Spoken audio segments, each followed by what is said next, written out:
Pembacaan yang pertama dari Roma pasal 12 ayatnya yang kedua, dan pembacaan yang kedua dari Mazmur 133 ayat 1 sampai ayatnya yang ketiga. Jika sudah dapat semua, kita biarkan Alkitab kita terbuka. Mari kita berdoa mohon pimpinan Roh Kudus untuk pembacaan dan perenungan firman Tuhan. Mari berdoa.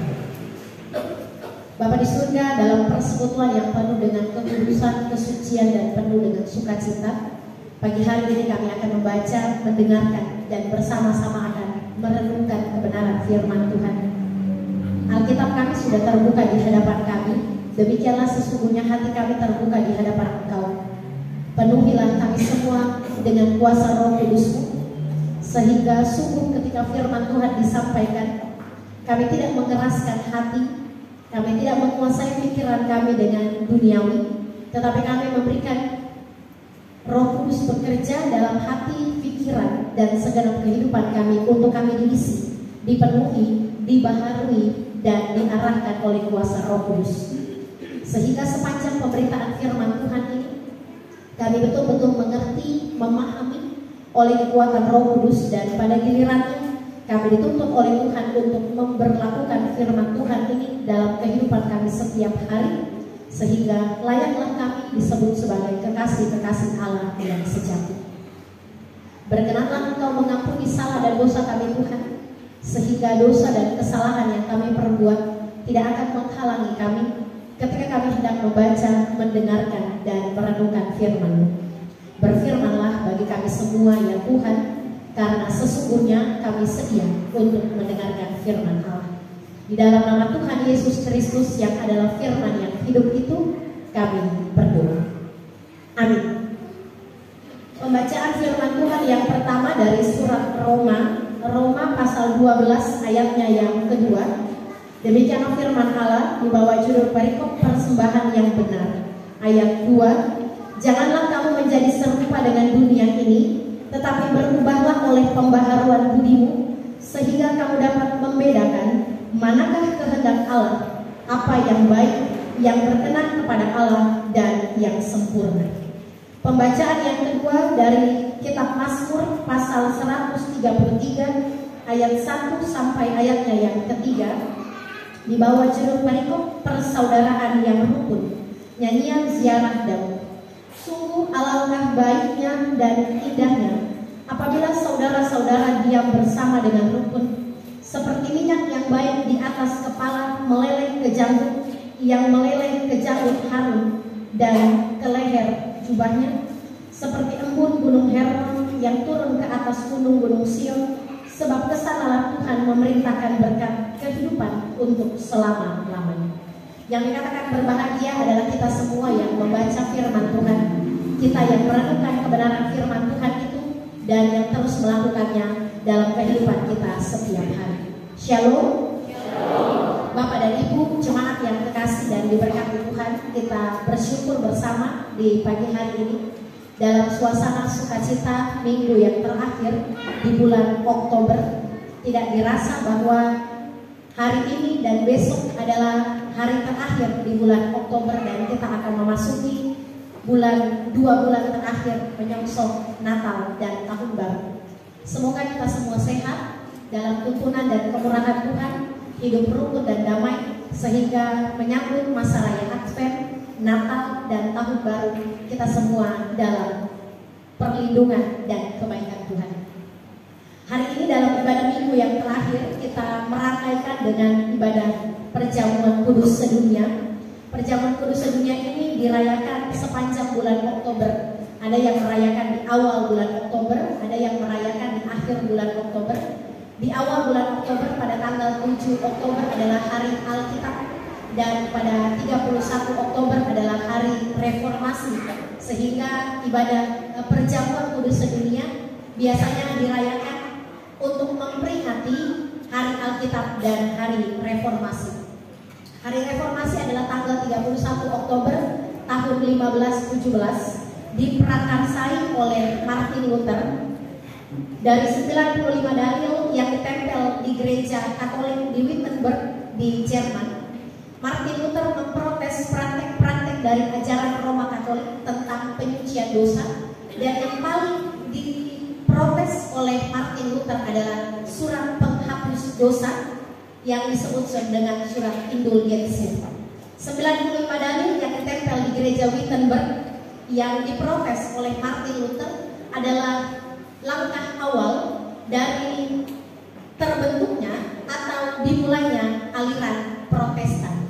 Jadi aliran pertama setelah Roma Katolik yang diprotes oleh Martin Luther adalah Protestan. Protestan melahirkan aliran-aliran lain, yaitu karismatik, Pentakosta, dan teman-temannya. Jadi awal mula aliran yang muncul adalah Protestan, hasil dari protes Martin Luther dari 95 dalil yang ditempel di gereja Katolik Roma untuk menolak proses-proses penghapusan dosa yang dilakukan oleh ajaran Roma pada saat itu. Sehingga sesungguhnya aliran-aliran Protestan itu muncul karena adanya penyimpangan-penyimpangan yang dialami oleh Martin Luther, sehingga Martin Luther membuat sebuah gerakan yang disebut dengan Hari Reformasi. Dan tahun ini kalau dikurang 2022 dikurang 15-17 sudah 505 tahun gereja bereformasi.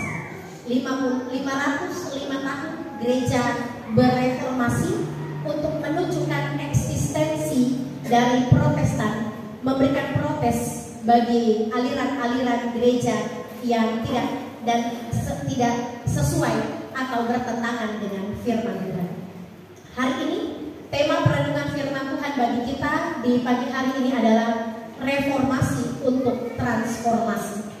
Reformasi untuk transformasi. 505 tahun sudah gereja ini mereformasi diri, aliran Protestan mereformasi diri, dan pokok pengajaran yang paling penting dalam aliran Martin adalah sola scriptura, hanya karena firman, sola gratia, hanya karena anugerah, dan sola fide, hanya karena iman. Bahwa yang penting dalam kehidupan kita orang percaya adalah sola fide, hanya karena iman kita diselamatkan, sola gratia, hanya karena anugerah kita diselamatkan, dan sola scriptura, hanya berdasarkan kepada firman Tuhan kita hidup dan membangun hidup yang benar bersama dengan Tuhan. Nah, Bapak dan Ibu jemaat yang kekasih dan diberkati Tuhan, semangat reformasi 505 tahun yang lalu kiranya juga menjadi semangat bagi kita untuk mewarnai reformasi itu dengan mentransformasi. Sehingga 505 tahun gereja bereformasi, kita tidak hanya hanyut dan terbuai dalam bayang-bayang reformasi, tetapi kita ikut dalam putaran reformasi untuk mentransformasi diri. Roma pasal 12 ayatnya yang kedua adalah pokok penting dalam pengajaran firman Tuhan di pagi hari ini.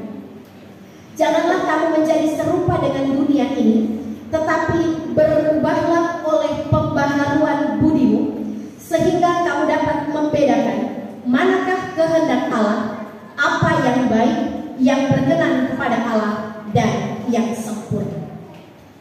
Cara meresponi reformasi gereja dengan mentransformasi diri adalah yang pertama, berubahlah oleh pembaharuan budi. Dalam bahasa asli disebut sebagai anakainosis, yang artinya perubahan atau merubah. Atau dalam bahasa yang ditulis oleh NIV dan King James Version adalah renewing of mind, perubahan pikiran. Merubah diri, pembaharuan budi, itu dimulai dari perubahan pikiran. Mindset kita dirubah, cara pandang kita terhadap anugerah Tuhan, cara pandang kita terhadap berkat-berkat Tuhan, cara pandang kita terhadap keberhasilan dan pencapaian hidup, cara pandang kita terhadap orang lain, cara pandang kita terhadap pergumulan, cara pandang kita terhadap masalah, cara pandang kita terhadap apa yang kita jumpai, itu yang akan mempengaruhi kita untuk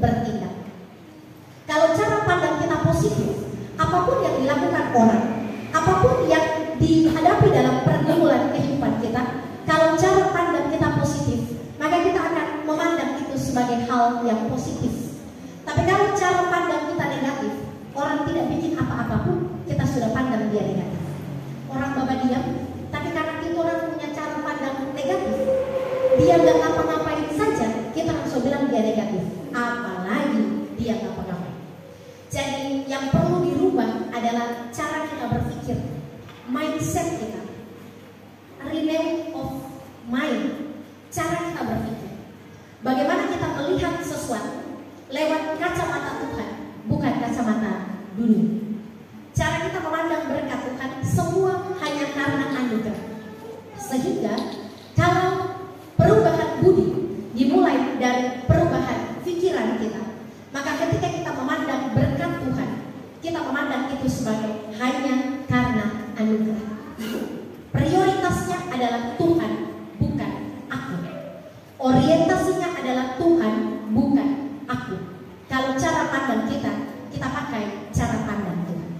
Nah, proses pembaharuan budi untuk mereformasi diri dalam nuansa transformasi ini, mari bersama-sama mengubah cara pandang kita menjadi cara pandang yang positif, sehingga cara pandang yang positif melahirkan kalimat-kalimat yang positif. Cara pandang yang positif melahirkan pendengaran yang positif. Cara pandang yang positif melahirkan tindakan yang positif. Cara pandang yang positif melahirkan mata yang positif. Cara pandang yang positif melahirkan aspek kehidupan yang positif. Kalau semua positif, maka semua akan berkenan kepada kita. Kalau kita membaharui budi kita, maka kita dapat membedakan manakah kehendak Allah, apa yang baik, yang berkenan kepada Allah, dan yang sempurna. Kalau cara pandang kita positif, kita merubah cara pikir kita ke arah yang positif, maka kita menjadi orang yang berbeda dengan dunia.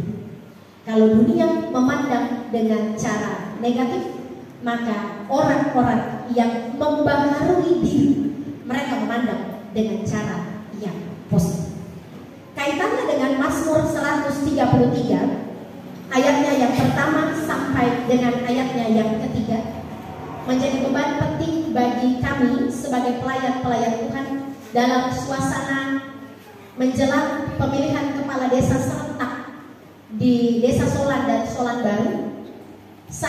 Kami sebagai pelayan-pelayan Tuhan punya tugas dan tanggung jawab untuk memberikan istilahnya kalau dulu-dulu dalam pemilihan presiden adalah suara gembala. Dalam mimbar ini saya tidak mengajak Bapak dan Ibu memilih siapa, tetapi lewat firman Tuhan hari ini dalam pembaharuan budi, mentransformasi diri, mereformasi diri dalam suasana sukacita. Hari ini reformasi 505 tahun gereja bereformasi. Orang-orang yang membaharui diri adalah orang-orang yang berani hidup rukun dan damai. Orang-orang yang berani mereformasi diri, mentransformasi diri adalah orang-orang yang berani hidup rukun dan damai. Mengapa harus hidup rukun dan damai? Mazmur 133 ayat terakhir, sebab kesanalah Tuhan memerintahkan berkat kehidupan untuk selama-lamanya. Kehidupan orang-orang yang rukun dan damai, kehidupan orang-orang yang saling menerima kekurangan dan kelebihan, di sanalah Tuhan memerintahkan berkat.